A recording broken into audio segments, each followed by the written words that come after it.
नमस्कार साथियों, आज हम खंडेलवाल मैथ्स के डिजिटल प्लेटफॉर्म पर उतरे हैं और आज से हम आपके सामने हिंदी भाषा के कुछ टॉपिक्स के बारे में विस्तार पूर्वक यहाँ पढ़ेंगे। और जैसा कि लॉकडाउन में एक डिजिटल क्रांति आई है, उस क्रांति में सभी यूट्यूब चैनल्स हैं वो विद्यार्थियों तक अपनी जो पाठ्य सामग्री है उसको पहुंचाने का प्रयास करते हैं। उसी आधार पर हम भी एक नई मुहिम लेकर आए खंडेलवाल लेट्स मैथ पर, और मैं आपका साथी महेश कुमार रोडर सीकर से हिंदी भाषा को लेकर आपसे बातचीत करूंगा कुछ टॉपिक्स को लेकर। और आज सबसे पहले हम बात करेंगे विकारी शब्दों के बारे में कि विकारी शब्द हैं वो कितने प्रकार के होते हैं, किस प्रकार से भाषा में जो शब्द है उनका निर्माण होता है। तो सबसे पहले देखिए हिंदी, और हिंदी में हम बातचीत करेंगे। सबसे पहले जो हिंदी भाषा में जो हिंदी भाषा की सबसे छोटी इकाई होती है वर्ण, वहां से लेके हम बात करेंगे। तो देखिए जो वर्ण है वो हिंदी भाषा की सबसे छोटी लिखित इकाई है और वर्ण से मिलकर बनता है शब्द। वर्ण से मिलकर बनता है शब्द और कुछ जो शब्द है वो मिलकर बनाते हैं वाक्य। तो अगर बात पूछी जाए कि हिंदी भाषा की सबसे जो बड़ी इकाई होती है वो होती है वाक्य। वाक्य से बड़ी कोई इकाई नहीं होती हिंदी भाषा में। और सबसे छोटी लिखित इकाई अगर पूछी जाए तो वो होती है वर्ण। अगर कभी पूछ लिया जाए कि जो हिंदी भाषा हम मौखिक अभिव्यक्ति करते हैं, उस मौखिक अभिव्यक्ति की जो सबसे छोटी इकाई होती है वो वर्ण में होकर के होती है ध्वनि। क्या होती है? ध्वनि। अब देखिए हम बात करेंगे वर्ण को लेकर। तो वर्ण है उसको हिंदी भाषा में दो भागों में बांटा गया है।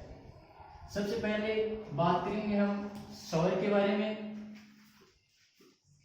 और उसके बाद में बात करेंगे व्यंजन के बारे में। वर्ण कितने प्रकार के हो गए? दो प्रकार के, पहला स्वर और दूसरा व्यंजन। अब देखिए स्वर, स्वर किसे कहते हैं या स्वर क्या होता है? तो स्वर की परिभाषा हम इस प्रकार से देखते हैं कि वे वर्ण जिनको बिना किसी दूसरे वर्ण की सहायता से स्वतंत्र रूप से बोला जाए उनको क्या कहा जाएगा? स्वर। और व्यंजन की बात करें तो व्यंजन को बिना स्वरों की सहायता से नहीं बोला जा सकता। तो कोई भी व्यंजन, जैसे हम लेते हैं क, व्यंजन हमने लिया क, तो अब इसमें हमें स्वर की सहायता लेनी पड़ेगी। किसकी सहायता लेनी पड़ेगी? स्वर की। किस प्रकार से? देखिए हम जैसे क को बोलेंगे तो इसमें क्या जुड़ा हुआ मिलेगा अपने को? ए। तो बिना स्वर के हम किसको नहीं बोल सकते? व्यंजन को नहीं बोल सकते। तो ये सामान्य सा परिचय थोड़ा सा वर्ण के बारे में हमने कर लिया। अब हम बात करेंगे आगे जो शब्द है उसके बारे में। तो मैं यहाँ थोड़ा सा स्क्रीनशॉट लेके इसको उतार सकते, उतारना चाहो तो इनकी आगे विस्तार पूर्वक चर्चा हम आगे करेंगे। आज थोड़ा सा सामान्य परिचय इनका करते जा रहे हैं, तो मैं इनको मिटा रहा हूँ। आप थोड़ा सा कर लीजिए, स्क्रीनशॉट ले लीजिए इनका। वर्ण की हमने बात कर ली। अब देखिए हम बात करेंगे शब्द की। किसकी बात करेंगे? शब्द की। शब्द की बात की जाए तो हिंदी भाषा में जो शब्द होते हैं वो होते हैं दो प्रकार के। कितने प्रकार के? दो टाइप होते हैं। पहला, जैसे आपने सुना ही होगा कि विकारी शब्द, जो लगभग सभी कॉम्पिटिटिव एग्जाम में आता है। क्या होता है? विकारी शब्द। और दूसरा शब्द का जो प्रकार होता है वो होता है अविकारी शब्द, जिसको आप अव्यय शब्द भी बोलते हो। अब देखिए सबसे पहले बात करेंगे हम विकारी शब्द की। तो विकारी शब्द हैं वो कितने प्रकार के होते हैं, किस प्रकार से होते हैं? सबसे पहले हम इस जो शब्द है, इस शब्द का जो शाब्दिक अर्थ है उसको देखेंगे। तो आपको सबसे ही पता लग रहा है कि विकारी, विकारी मतलब इसमें कोई विकार उत्पन्न हो जाए। मतलब हम वे शब्द जिनमें हम किसी लिंग, वचन, कारक आदि के अनुसार क्या कर सकते हैं, उनमें विकार उत्पन्न कर सकते हैं या परिवर्तन कर सकते हैं, तो उनको क्या बोला जाता है? विकारी शब्द। दूसरे, अब इस शब्द का जो परिचय उसके बारे में हम बात करेंगे। तो ये देखिए अविकारी शब्द। अविकारी, ए उपसर्ग लगा हुआ है विकारी के, तो ए उपसर्ग का अर्थ आप सभी जानते हो कि नहीं होता है, और नहीं लगते विकारी का हमने क्या किया कि इसमें हम लिंग वचन या पुरुष के अनुसार क्या कर सकते हैं, चेंज कर सकते हैं, और इसमें क्या नहीं कर सकते, चेंज नहीं कर सकते। आगे बात समझ लें। अब हम बात करेंगे विकारी शब्द जो होते हैं वो कितने प्रकार के होते हैं, और अविकारी शब्द होता है वो क्या होता है। तो सबसे पहले देखिए विकारी शब्द में आते हैं 4। सबसे पहला आपने खूब सुना होगा संज्ञा शब्द। जो संज्ञाएं होती हैं वो क्या होती हैं, विकारी शब्द होती हैं, क्योंकि हम उनमें क्या कर सकते हैं, चेंज कर सकते हैं। देखिए जैसे हम एक उदाहरण लेते हैं, जैसे बालक, उदाहरण दिया बालक, संज्ञा शब्द है बालक। अब इसमें हम चेंज करेंगे, देखो अगर चेंज नहीं होता है तो वो अविकारी होगा, अगर चेंज हो जाता है तो वो क्या होगा, विकारी। तो अब इसका देखो लिंग बदलो, बदलते लिंग क्या हो जाएगा, बालिका, क्या हो जाएगा, बालिका हो गया बालिका। तो ये क्या हो गया, विकारी शब्द हो गया। इस प्रकार से मैंने आपको उदाहरण देके बताया कि विकारी शब्द होते हैं, उनमें क्या हो सकता है, चेंज हो सकता है, किसके अनुसार, किसी भी लिंग वचन या पुरुष के अनुसार। आगे 2 नंबर पे आता है संज्ञा के बाद में। संज्ञा शब्द की जो विशेषता बताते हैं वो होते हैं सर्वनाम। तो सर्वनाम भी किसमें आते हैं, विकारी शब्द में। 2 नंबर पे क्या आएगा, सर्वनाम। इसके बाद में देखिए तीसरा आता है विशेषण, वो भी किसमें आएगा, विकारी शब्द में, इसमें आएगा विकारी शब्द में। अब देखिए 3-4 नंबर पे हम बात करेंगे किसकी, संज्ञा हो गया, सर्वनाम हो गया, विशेषण हो गया, और वाक्य का जो लास्ट का तत्व होता है, सबसे अंतिम आता है वो होती है क्रिया। तो क्रिया भी किसमें आती है, विकारी शब्द में। तो 4 नंबर का क्या विकारी शब्द किसमें आएगा, विकारी शब्द में। आगे बात सुनिए। अब बात करेंगे अविकारी शब्द में। तो अविकारी शब्द में केवल एक ही होता है जिसको आप बोलते हो अव्यय। क्या बोलते हो, अव्यय। अव्यय का अर्थ आप जानते हो, अविकारी मतलब जिसमें हम कोई चेंज नहीं कर सकते, जिसको घटा बढ़ा नहीं सकते, और अव्यय का अर्थ भी क्या है, जिसमें हम कोई वे नहीं कर सकते, मतलब खर्च नहीं कर सकते, उसको जैसा होता है वैसा ही आता है। जैसे आपने नाम सुना होगा, जैसे यथा और कभी, इन शब्दों को हम चेंज नहीं कर सकते, तो वाक्य में वो जो के जो ही रहते हैं, उन पे किसी भी लिंग वचन या पुरुष काल का कोई प्रभाव नहीं पड़ता। आगे बात समझ में। तो इसके आगे अब हम थोड़ी सी बात करेंगे, आगे जो हमने बात की वर्ण शब्द और वाक्य, थोड़ा सा जो वाक्य की जो संरचना है उसके बारे में वो थोड़ी सी बात कर लेते हैं। इसका आप स्क्रीनशॉट लेकर इसको उतार लीजिए, बाद में मिटा लेते हैं।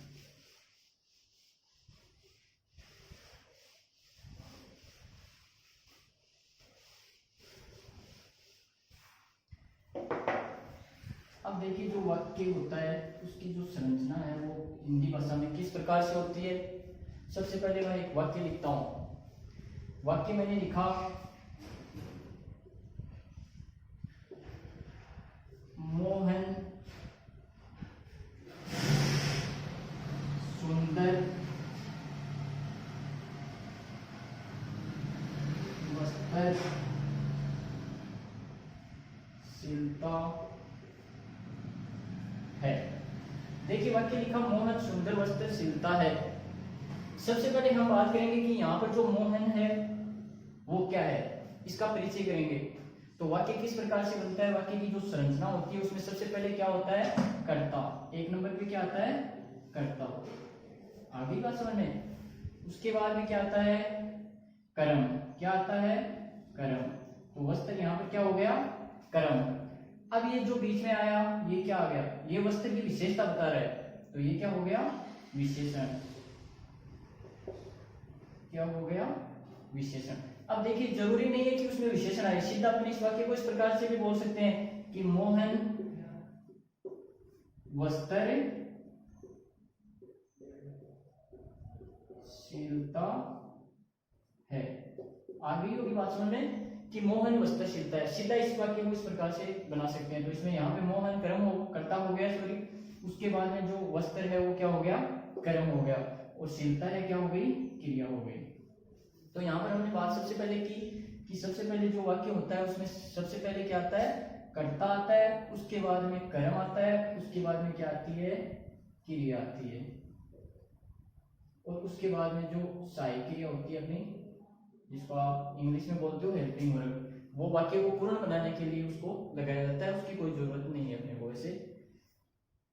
अब हमने बात कर ली वाक्य की जो संरचना है उसके बारे में भी, कि वाक्य किस प्रकार से बनता है। जैसे इंग्लिश में वाक्य सबसे पहले सब्जेक्ट आता है, उसके बाद में हेल्पिंग वर्ब आती है, उसके बाद में क्या आता है, वर्ब आती है, उसके बाद में ऑब्जेक्ट आता है। तो हमारे हिंदी में क्या है, वैसा क्रम नहीं है।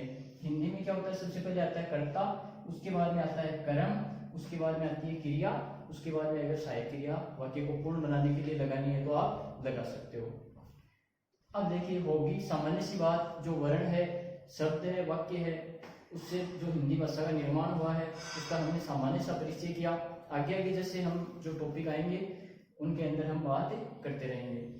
अब देखिए, हम बात थोड़ी सी करेंगे विकारी शब्दों में। सबसे पहला टॉपिक हमने लिया था संज्ञा का, और सबसे पहले आज का हमारा जो टॉपिक है वो होगा संज्ञा शब्द, जिसको आप बोलते हो नाउन।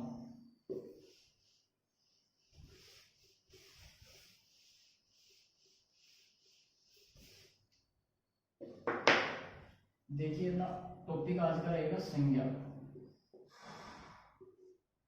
जितने भी हमारे राजस्थान में जो कॉम्पिटिटिव एग्जाम है उन सब में जिनमें हिंदी आती है, जैसे रीट है, पटवार है, एसआई है, या जो अन्य आरएस वगैरह की एग्जाम्स हैं, उनमें जो प्री एग्जाम में जो हिंदी के टॉपिक होते हैं उनमें लगभग में संज्ञा के नाम से टॉपिक दिया हुआ होता है।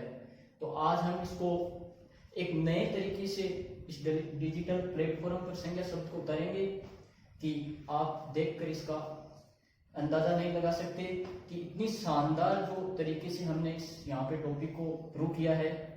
वो पहले आप देखिए, उसके बाद में अनुमान लगाइए कि आपका जो संज्ञा का टॉपिक है वो क्लियर होता है या नहीं होता है। देखिए, सबसे पहले हम बात करेंगे संज्ञा। तो संज्ञा की सबसे पहले हम बात कर लेते हैं शब्द के परिचय से ही, कि जो संज्ञा है, कोई भी नाम होता है उसका अपना एक अर्थ होता है। किसी भी नाम, जैसे कोई भी नाम ले लो आप, उसका कोई अर्थ होता है। जैसे नाम लिया श्याम, तो श्याम का अर्थ होता है कृष्ण या काला। तो यहाँ पे जो संज्ञा शब्द है, सबसे पहले आपके मन में आया हुआ होगा कि जो संज्ञा शब्द है उसका अर्थ क्या होता है। तो मैं आपको बताना चाहूंगा, जो संज्ञा शब्द का अर्थ होता है वो होता है एक नाम। क्या होता है? नाम। मैं आपको पूछूं, कोई भी आपको पूछे कि आपकी संज्ञा क्या है, तो आपको अपना खुद का नाम बताना है। जैसे मैं इशारा करूं कि ये क्या है या इसकी संज्ञा क्या है, तो इसकी संज्ञा क्या होगी, मार्कर या पेन। तो संज्ञा होती है वो अपने आप में एक नाम होता है। कोई भी नाम हो सकता है वो, जैसे पहाड़ है, चिड़िया है, किताब है, पंखा है, टेबल है, गाय है, कुर्सी, यानी जितने भी नाम, कोई ऐसी वस्तु नहीं बनी जो संज्ञा नहीं हो सकती। कहने का तात्पर्य यह है कि जितने भी हमारे यहाँ पर संसाधन है या जो भी कुछ हम अपनी आंखों से देखते हैं वो अपने आप में एक संज्ञा होती है, क्योंकि उसका क्या होता है, एक नाम होता है। आगे बात समझ में, तो संज्ञा हम किसको बोलेंगे, किसी भी नाम को क्या बोलेंगे, संज्ञा बोलेंगे। जैसे मैं थोड़े से नाम लिख देता हूँ, जैसे पहाड़ है, पेन है। जैसे आज अशोक गहलोत का नाम और सचिन पायलट का नाम चर्चा में है, तो हम उनका नाम लिख देते हैं। आगे बात समझ में। उसके बाद में देखिए, जितने भी नाम है वो सभी क्या होंगे, संज्ञा में होंगे। अब क्वेश्चन इस प्रकार से नहीं आएगा कि संज्ञा की परिभाषा दीजिए या संज्ञा शब्द का अर्थ बताइए, कभी नहीं आता है। क्वेश्चन किस प्रकार से आता है उसकी बात हम आगे करेंगे। ये केवल एक बेसिक सा आपको बताया कि संज्ञा शब्द का जो अर्थ होता है वो क्या होता है।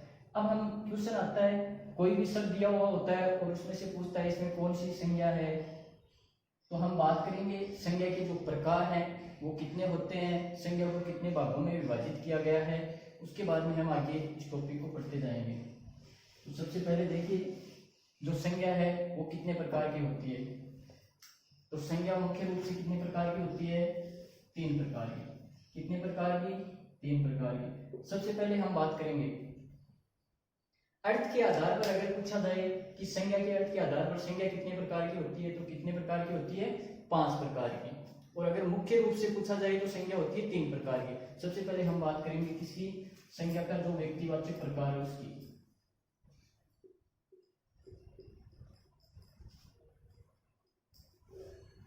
उसके बाद में हम बात करेंगे जो जातिवाचक संज्ञा है, दूसरा टाइप संज्ञा का, उसकी। उसके बाद में हम बात करेंगे जो भाववाचक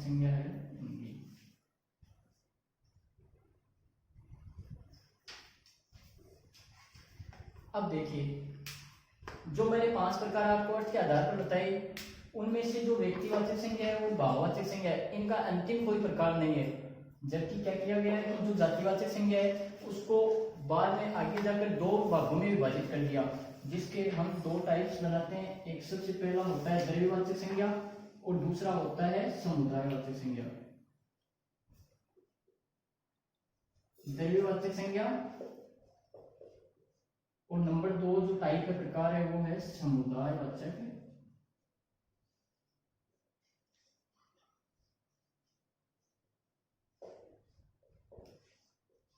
देखिए, अब देखिए थोड़ा सा हम सभी शब्दों में जो ये वाचक वाचक शब्द लगा रहे हैं, द्रव्यवाचक, व्यक्तिवाचक, जातिवाचक, भाववाचक, समुदायवाचक, तो इन सब का आपको अर्थ समझ में आ रहा है। लेकिन ये जो वाचक शब्द है ये सभी संज्ञाओं में क्यों लगाते हैं, इसके बारे में मैं आपको थोड़ा सा बता देता हूँ कि जो ये वाचक शब्द होता है इसका अर्थ होता है बताने वाला। कोई भी जो संज्ञा होती है उसके बारे में बताने वाला कि इस संज्ञा का जो प्रकार है वो कौन सी कैटेगरी में आता है या कौन से प्रकार में आता है। तो वाचक का सभी में अर्थ होता है बताने वाला। जैसे द्रव्यवाचक, द्रव्य से संबंधित जो भी संज्ञा है, जैसे अनाज होते हैं, लिक्विड होते हैं, उन सब के बारे में जो शब्द होते हैं उनके बारे में बताएगा, वो क्या होगा, द्रव्यवाचक। तो वाचक शब्द का अर्थ यहाँ पर क्या होता है, बताने वाला।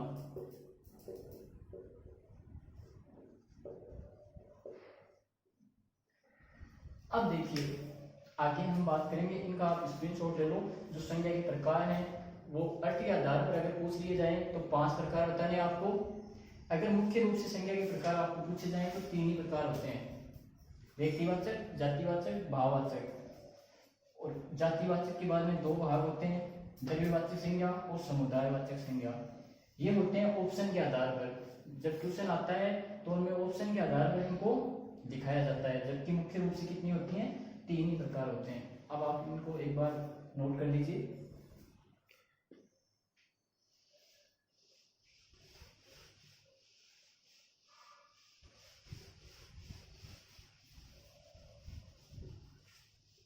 अब देखिए सबसे पहले हम बात करेंगे किसकी, व्यक्तिवाचक संज्ञा की।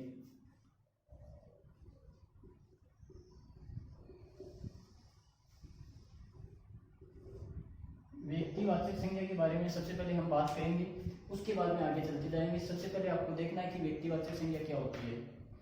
वे शब्द होते हैं व्यक्तिवाचक संज्ञा में जो क्या होते हैं, पर्टिकुलर होते हैं, मतलब वो केवल एक ही होते हैं, एक ही नाम के बारे में आपको बताएंगे, वो क्या होते हैं, व्यक्तिवाचक संज्ञा होते हैं। जैसे मैं आपको व्यक्तिवाचक और जातिवाचक संज्ञा में साथ साथ में आपको कंपैरिजन करके बताता जाऊंगा, ताकि आपको सही समझ में आ जाए कि कौन सी में जातिवाचक संज्ञा होती है और किस प्रकार से व्यक्तिवाचक संज्ञा होती है। जैसे हम बाद में साथ में लिख लेते हैं थोड़ा सा जातिवाचक संज्ञा हो।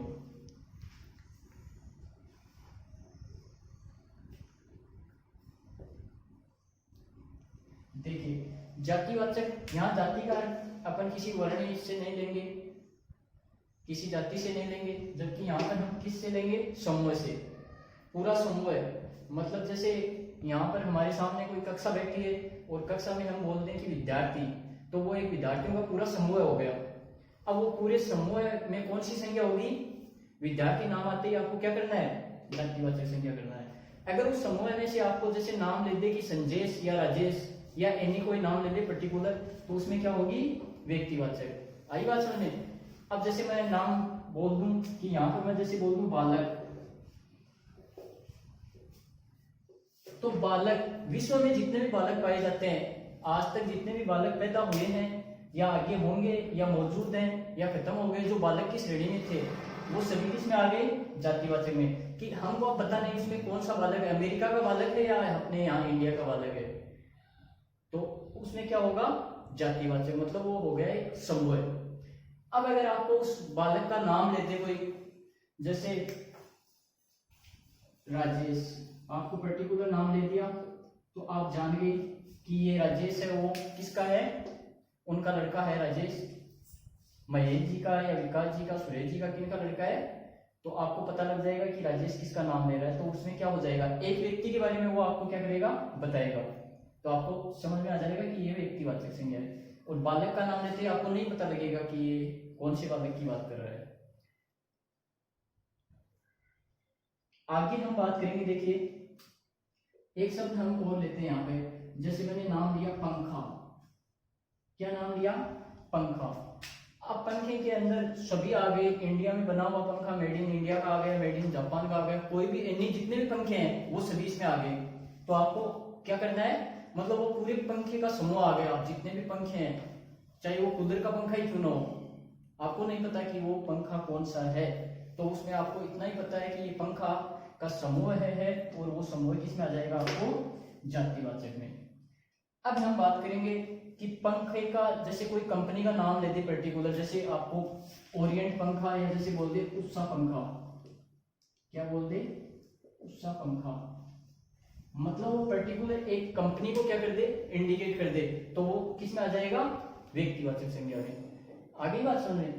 अब जैसे हमने नाम लिया यहां पर गाय, अब गाय का एक समूह आ गया, समूह आते ही आपको पता है क्या नाम बताया मैंने आपको? जाति का अर्थ समूह है, तो समूह पूरी गायों का यहाँ पर क्या आ गया? समूह आ गया।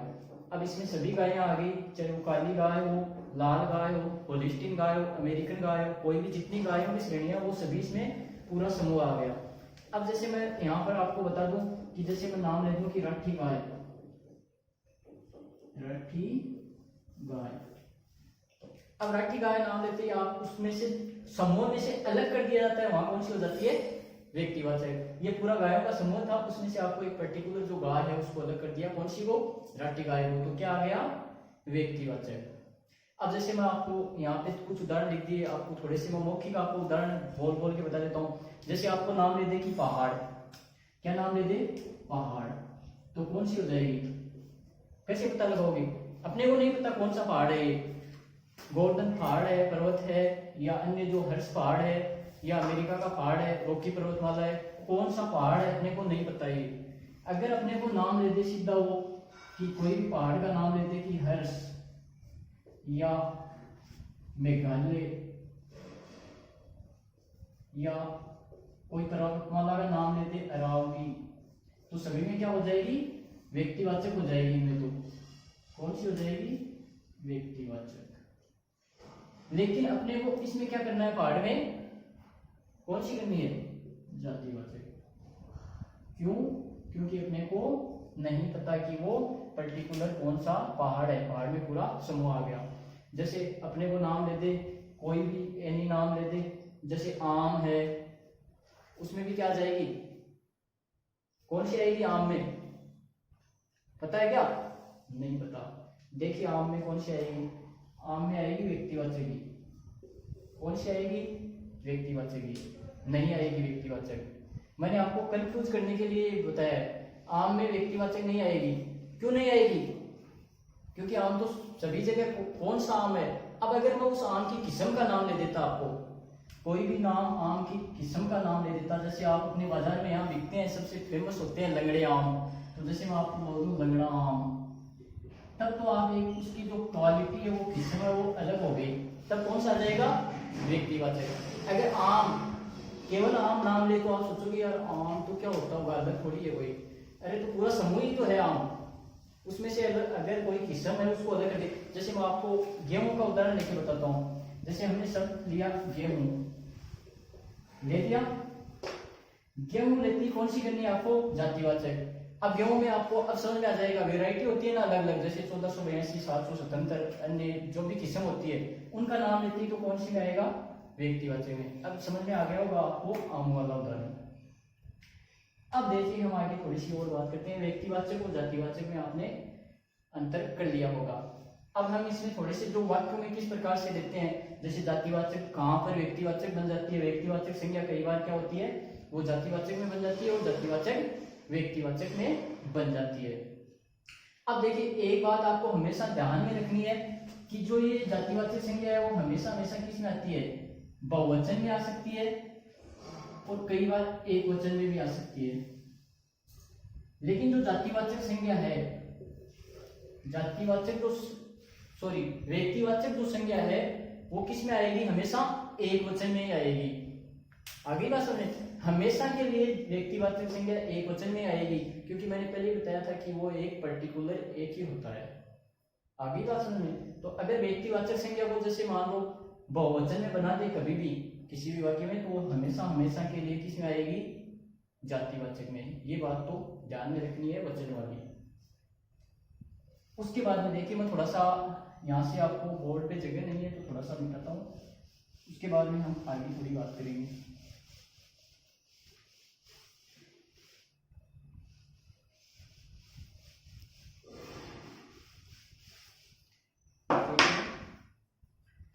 हम बात करें किसकी, संज्ञा को लेकर के, और संज्ञा में हम बात कर रहे हैं व्यक्तिवाचक और जातिवाचक में। अब देखिए कहां पर, जैसे मैं आपको एक यहाँ पर पर्टिकुलर नाम देता हूं कि सरदार।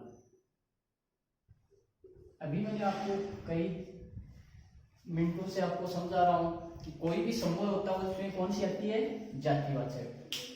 अब जाहिर सी बात है कि आपको दिख रहा है सरदार शब्द, तो इसमें क्या आएगी, जातिवाचक। कौन सी आएगी, जातिवाचक। लेकिन इसको जैसे कई बार क्या होता है, जातिवाचक को किसी एक व्यक्ति विशेष के रूप में प्रूव करके क्या कर दिया जाता है, उसको व्यक्तिवाचक बना दिया जाता है। देखिए कैसे बनाया जाता है। जैसे मैं एक वाक्य में इसको प्रयोग करता हूं कि सरदार जी ने देसी रियाज को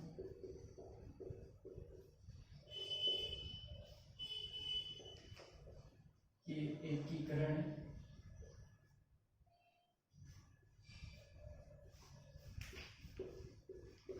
में अपनी महत्वपूर्ण भूमिका निभाई। आगे बात समझ में। देखिए हमने यहाँ पर सरदार शब्द में क्या किया, जातिवाचक। अब देखिए इसको किस प्रकार से एक व्यक्ति विशेष के अर्थ में प्रयोग करके इसको मैंने व्यक्तिवाचक बना दिया है। किस प्रकार से आप यहाँ समझ रहे होंगे कि यहाँ पर सरदार शब्द मैंने किसके लिए यूज कर दिया है, सरदार वल्लभ भाई पटेल के लिए, जिन्होंने क्या किया, देशी रियासतों के एकीकरण में अपनी महत्वपूर्ण भूमिका निभाई। तो यहाँ पर पूरे समूह की बात न करके एक व्यक्ति की बात कर रहा है। कौन से व्यक्ति की, सरदार वल्लभ भाई पटेल की। तो कोई भी जातिवाचक शब्द होता है उसको किसी एक व्यक्ति के विशेष के अंदर प्रूव कर दिया जाता है, तो वहां पर क्या होती है, व्यक्तिवाचक संज्ञा होती है। जैसे मैं यहाँ पर आपको एक और वाक्य लिखता हूं, जैसे पंडित। आई बात समझ में। पंडित का नाम लेते ही आपके मन में आ गया होगा कि इसमें क्या है, जातिवाचक संज्ञा है, क्योंकि आपको पता है इसमें सभी पंडित आ गए। जितने भी पंडित हैं, जो नहीं है, जो तिलक लगा के घूम गया वो क्या है, पंडित है, और उसमें क्या हो गई, जातिवाचक संज्ञा हो गई, क्योंकि वो एक पंडित की श्रेणी में आ गया, पूरे समूह में मिल गया वो कि मैं क्या हूं, पंडित हूं। लेकिन मैं यहाँ पर जैसे यहाँ पर एक वाक्य प्रूव करके उसको व्यक्तिवाचक में देखिए किस प्रकार से अपन बनाते हैं।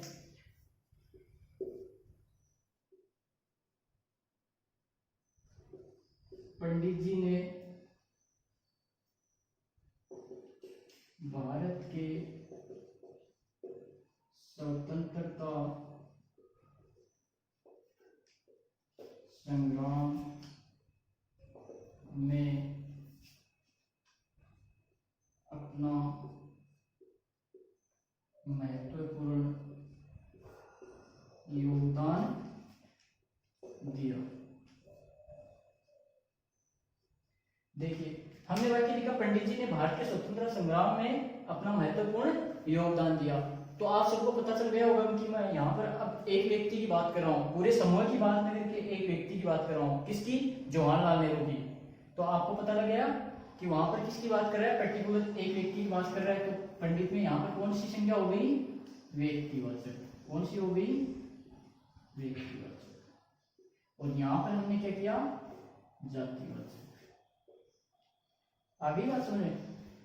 अब देखिए हम थोड़ी सी चर्चा कर लेते हैं भाववाचक के बारे में। उसके बाद में इनके बारे में हम विस्तार पूर्वक पूरे नियमों के बारे में, किस प्रकार से जो संज्ञाएं होती हैं वो बनती हैं, उनके बारे में हम आगे चर्चा करते जाएंगे। थोड़ी सी आपको बेसिक पहले पता लग जाए, व्यक्तिवाचक क्या होती है, जातिवाचक क्या होती है और भाववाचक क्या होती है। दो के बारे में आपने कंपेरिजन करके पढ़ लिया कि कौन सी में कौन सी संज्ञा होती है। अब हम थोड़ा सा बात कर लेते हैं भाववाचक संज्ञा के बारे में।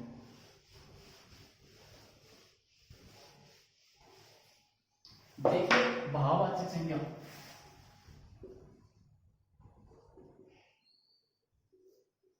अब आपको ये तो पता लग गया कि जहां पर दोनों ही नहीं होती वहां पर कौन सी होती है, भाववाचक होती है।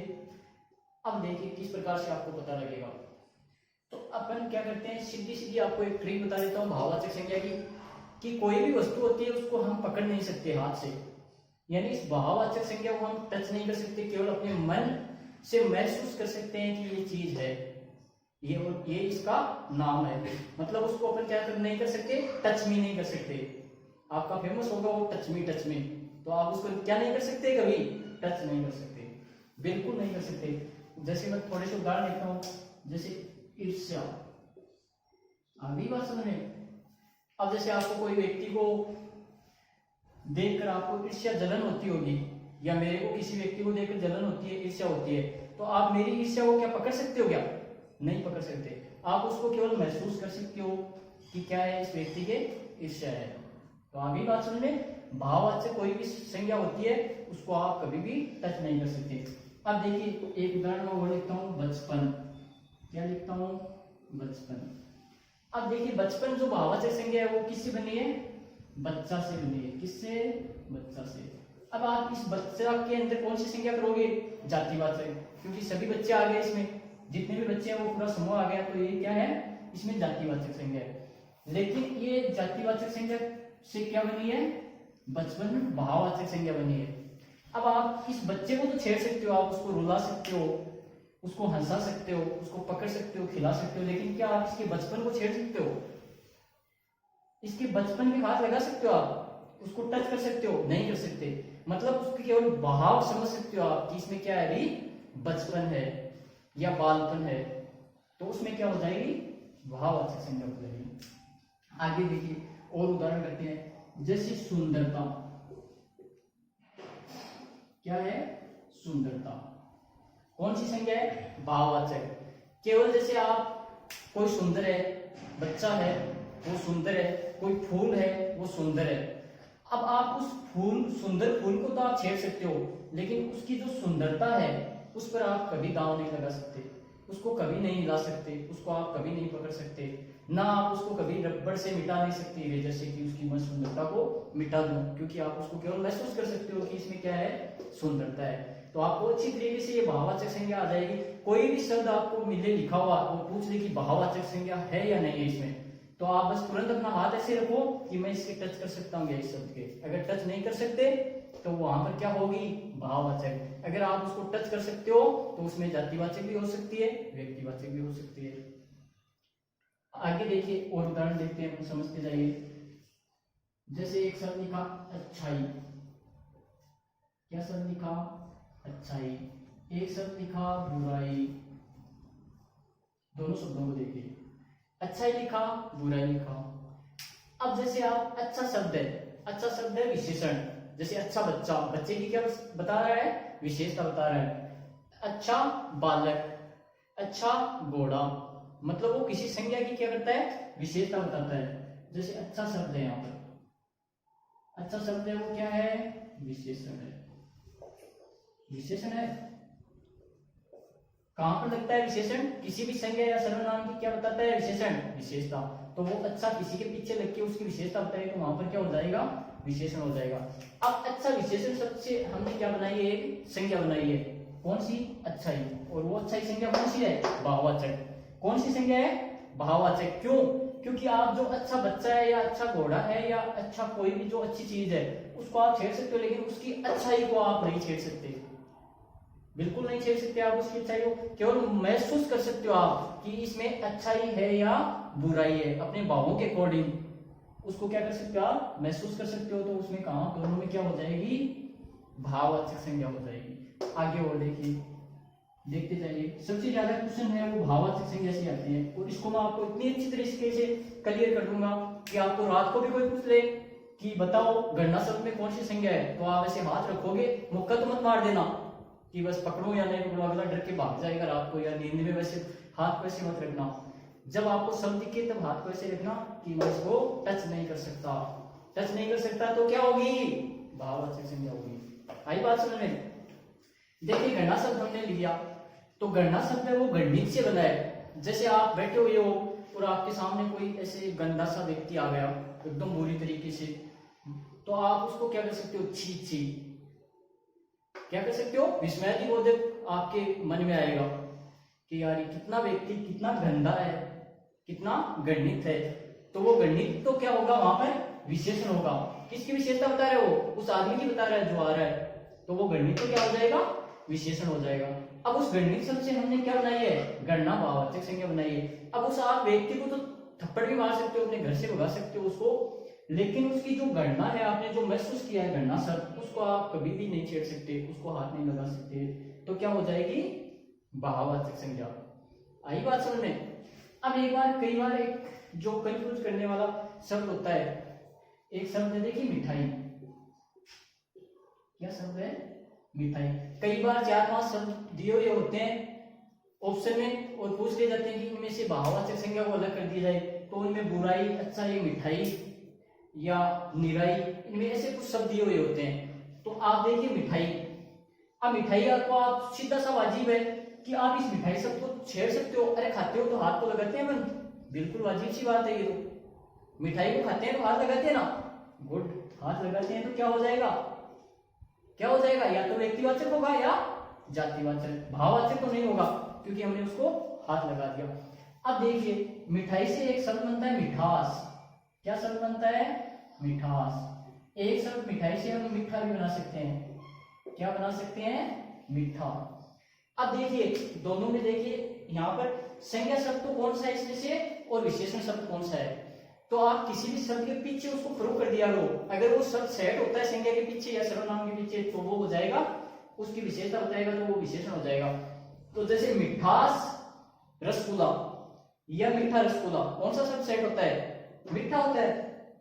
रसगुल्ले की विशेषता कौन सा शब्द बताएगा, इनमें से मिठास बताएगा या मीठा बताएगा, मीठा। तो मीठा क्या हो जाएगा, रसगुल्ला। तो यहाँ पर मीठा तो क्या हो गया, विशेषण। आगे बात समझे। और मिठास क्या हो गया, मिठास को देखिए, मिठास क्या हो गया, भाववाचक संज्ञा हो गई, वाजिब सी बात है। मिठास को क्या आप छेड़ सकते हो, नहीं छेड़ सकते। मिठास का केवल आप स्वाद ले सकते हो, उसको महसूस कर सकते हो कि आहा बहुत मीठा है, मजा आ गया। तो देखिए इसमें क्या हो जाएगी, भाववाचक संज्ञा।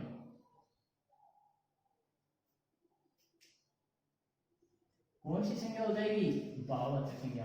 आई बात समझ में। तो अच्छी तरीके से आपको कभी भी कंफ्यूज नहीं हो गया, भाववाचक संज्ञा के अंदर कभी भी कंफ्यूज नहीं हो गया। सीधा आपको हाथ से आपको ट्रिक बता दी, कोई भी शब्द दिया हुआ होता है पर्टिकुलर, उसको क्या कर दो, हाथ से। अगर आप उसको छेड़ सकते हो तब तो वो व्यक्तिवाचक हो सकता है, जातिवाचक हो सकता है। अगर वो कोई समूह है पूरा तब तो क्या हो जाएगा, जातिवाचक। और अगर पर्टिकुलर एक ही है तब क्या हो जाएगा, व्यक्तिवाचक। अगर उसको आप केवल महसूस कर सकते हो, छेड़छाड़ नहीं कर सकते उसको, तब क्या हो जाएगा, वो भाववाचक हो जाएगा। आज हम इतनी ही बात करेंगे। आज का पहला दिन था और हमारा जो प्लेटफॉर्म है डिजिटल, इसमें आप सभी का हार्दिक अभिनंदन है, स्वागत है। आपको अगर हमारे जो ट्रिक्स हैं वो समझ में आई तो आप प्लीज अपने जो चैनल है उसको थोड़ा सा अपना प्यार दीजिए, प्रेम दीजिए और इसको सब्सक्राइब कर दीजिए, शेयर कीजिए, ताकि हम आपको आगे भी एक से बढ़ के एक टॉपिक क्लियर करवाएंगे। आज जितने भी एग्जाम्स हैं जिनमें हिंदी विषय आता है उनका पूरा हम आपको फायदा देंगे, पूरी तरीके से आपको क्लियर कराएंगे। और एक बात और बोल दूं, जल्दी ही जो सीटेट है उसका आयोजन होने वाला है, तो सीटेट की जो पूरी हिंदी है वो हम आपको यहाँ करवाएंगे। रीट की पूरी हिंदी है, रीट की जो सेकंड भाषा है, रीट लेवल फर्स्ट सेकंड दोनों में जो सेकंड भाषा हिंदी है और फर्स्ट भाषा, उसमें कोई अंतर नहीं है, केवल 2% का अंतर है एक दो टॉपिक का। तो यहाँ पर हम पूरा जो सेकंड लैंग्वेज हिंदी है और फर्स्ट लैंग्वेज हिंदी, दोनों भाषाओं को हम करवाएंगे। धन्यवाद।